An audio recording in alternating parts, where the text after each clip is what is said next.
My girlfriend Emily died on August 17th of 2012. I just received another message and it's worse than the others. She was involved in a three-car crash driving home from work when someone ran a red light.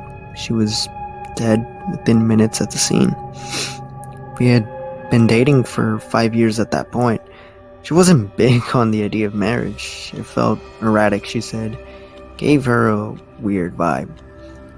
But if she had been, I would have married her within 3 months of our relationship.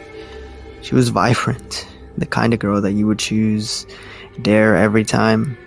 She would always be happy when camping, but a total technophile too. She always smelled like cinnamon. That being said, she wasn't perfect. She always said something along the lines of, "If I cark it first, don't say good things about me." I never liked that. If you don't pay me out, you're doing me a disservice. I've got so many flaws, and that's just another part of me. So, this is for M. The music she said she liked and the music she always liked were very different. Her idea of affection was a side hug. She had really long toes like a chimpanzee's. I know that's tangible, but I don't feel right without you having an idea of what she was like. M had been dead for approaching 13 months when she first messaged me. Hello? Who's this? It's really weird receiving messages from Emily's account. Okay, well, in the future, please send me messages from your account, even if you want to discuss her page. Hello? Susan, you're on Emily's account. This is when it began. I left Emily's Facebook account activated so I could send her the occasional message, post on her wall, and go through her pictures. It felt too final to memorialize it. I shared access with her mother, Susan, meaning her mother has her login and password and has spent a lot of 3 minutes on the account. After a little confusion, I thought it was her. Hello? Let's hit up the trail this Sunday. Who the fuck is this? The wheels on the bus? Please tell me who you are. I'd received confirmation from Susan that she hadn't been on Emily's profile since the week of her death. Em knew a lot of people, so I thought this was one of her tech-savvy friends fucking with me in the worst possible way. Around February 2014, Emily started tagging herself in my photos. I would get notifications for them, but they'd normally be removed by the time I got to the picture. The first time I actually caught one, it felt like someone had punched me in the gut. She would tag herself in spaces where it was plausible for her to be, or where she'd usually hang out. I got screenshots of 2 of them, from April and June. These are the only ones I've been able to catch, so they're a little out of the timeline I'm trying to write out. Around this time, I began to lose sleep. I was too angry to sleep.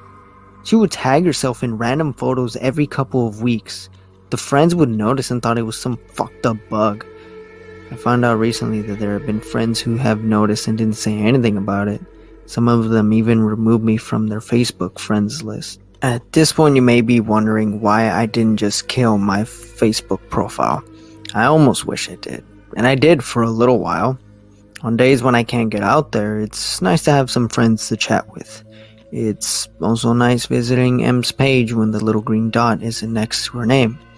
I was already socially reclusive when M was alive. Her death turned me into something pretty close of a hermit, and Facebook MMOs were, or are, my only real social outlets. Why are you doing this? Why do you keep tagging her? I sent what I assumed was M's hacker a message. Hello? Hello? Hello? Hello? This is actually devastating. I don't know why you enjoy doing this. Oh my god, cinnamon scented candles. Go to hell. Why are you doing this? It wasn't until a few months after going through these chats that I discovered that she was recycling my own words as well.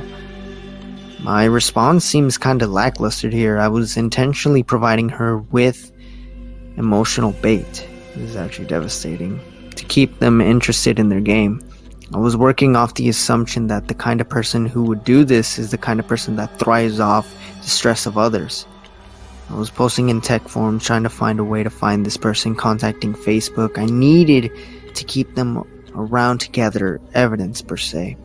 I'd even changed the password and security details several times. I then received this. We should make our own gem. JFC Samantha. Nah, different. No chance of passing? No chance of passing? How many? Garage side door. Sigh. No chance of passing? Baked beans on toast. I don't know. I just said, yo, ask Nathan. Nathan? Nathan? Nathan? I don't know what's happening. I don't know how you're still doing this. Please stop. Please stop. I don't know what's happening. I hadn't discovered any leads. Facebook had told me the locations her page had been accessed from, but since her death, they're all places I can account for. My house, my work, her mom's house, etc.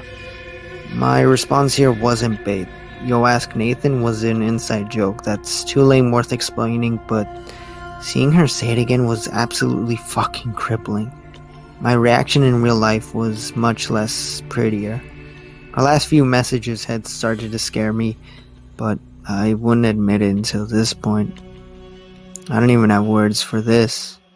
-12, -15.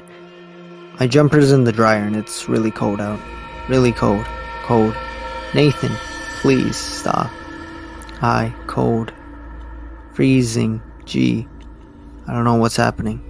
Freezing G is the first original word she said. This has given me nightmares that just won't end. I keep dreaming that she's in an ice-cold car, frozen blue and gray. I'm standing outside the car door in the warmth, screaming for her to come out. She doesn't even realize I'm there. Sometimes her legs are outside with me. I'm really drunk. I miss you. Whoever's on this account, I don't give a fuck. I keep coming home from work and expecting to see you at the computer. Shouldn't I be used to that by now? Let me walk. I wasn't really drunk. Em wasn't an affectionate girl, and I'd always embarrass her to exchange I love yous, cuddles, and talk about how much we mean to each other. She was more comfortable with it when I was drunk, so I pretended to be drunk a lot. Her reply is what prompted me to finally memorialize her page, thinking it might put an end to this. It might seem innocuous to her previous message. It's from an old conversation where I was trying to convince her to let me drive her home from a friend's house.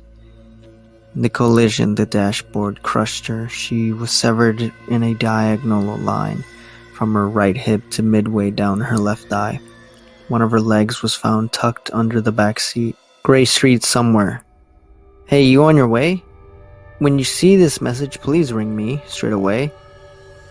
I rang and they said you left at 4. I'm starting to panic. I feel sick in my stomach. Please ring me. Emily, answer your phone. Going back in time, these were the messages I sent her the day she died. She was usually home by 4:30. This, alongside a couple voicemails, is the last time I talked to her under the assumption that she was still alive. You'll see why I'm showing you these soon. I got these messages yesterday. Hey, you on your way home? Emily, when you see this message, please ring me straight away. Please stop. I rang you and you said you left at 5. I'm starting to panic. Please stop. Cold. Emily, answer your phone. I don't know what's happening. Cold. Freezing. I memorialized her page a few days after the message about walking. Until today. She's been quiet. She hadn't been tagging herself in my photos. I don't know what to do anymore. Do I kill her profile? What if it is her? I feel like I want to puke. I don't know what's happening. I just get notification. I hear the alert sound. I'm just too afraid to swap the window and check it. I checked the alert. I heard I was compiling all this together. This was the message. Freezing. That's my door. And that's my computer. I got the message 3 hours ago, but I don't want to check it until now. Now, I'm legitimately scared. I have no idea who took this photo.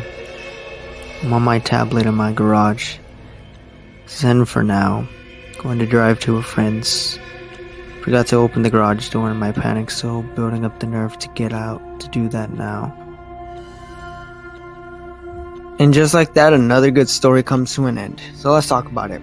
So this story originally was on the No Sleep Reddit, I should say. So yeah, this is actually more of a Reddit story, but it was posted on the creepypasta site before. So yeah, I count it as a creepypasta. Now, what I like about this story is just how convincing it is. It feels so real. Because nothing is played over dramatic, and not to mention there are screenshots with this story. And one of the reasons I decided to cover this story is because I got relatives that use Facebook, and they were passing around this story as if it's real. They were debating whether or not it's real. I didn't say anything, but I knew it was fake. And yeah, it is fake. No one by the name of Emily died died in a car crash and messaged their boyfriend from beyond the grave. It's not real. But with that being said, I like this story because nothing plays over dramatic, unlike other stories. You know, there wasn't gore images being sent. It was just weird messages that were being reused. You know, it felt like a bot. That is until it was spewing out stuff like frozen, ice, all this other stuff, and it makes you wonder. Was it really a hacker that sort of hacked into the account and was using a bot to sort of respond and fuck with our main character? Or was it really her ghost? Did she... Because it seems that if it is her, if it was really her ghost, then that means that she went to hell, and hell isn't some hellish, fiery place, but instead a cold place. I don't know, that gets you thinking. And also the ending as well. The ending where it is revealed that it is a person and that they were watching our main character. Were they watching them the whole time? I don't know. And that's what I like about this story, is that the ending gets you It gets you going. It makes you keep thinking, you know. And also, what happened to our main character when he went to his friend's house? Did he die in the car crash? Did he suffer the same fate as his girlfriend, or did nothing happen? You know, and that's what I like. There's no follow-up to this story, which some people would have wanted. I'm glad there isn't. It just keeps the imagination going.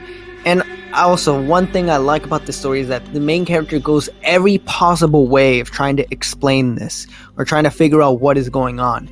Obviously, the mother's not behind it. None of her, you know, the girlfriend's friends are doing it. They even contacted Facebook, and Facebook says, well, these are locations that it's coming from, and guess what? These are locations that the main character can, well, vouch for you know, showing activity there.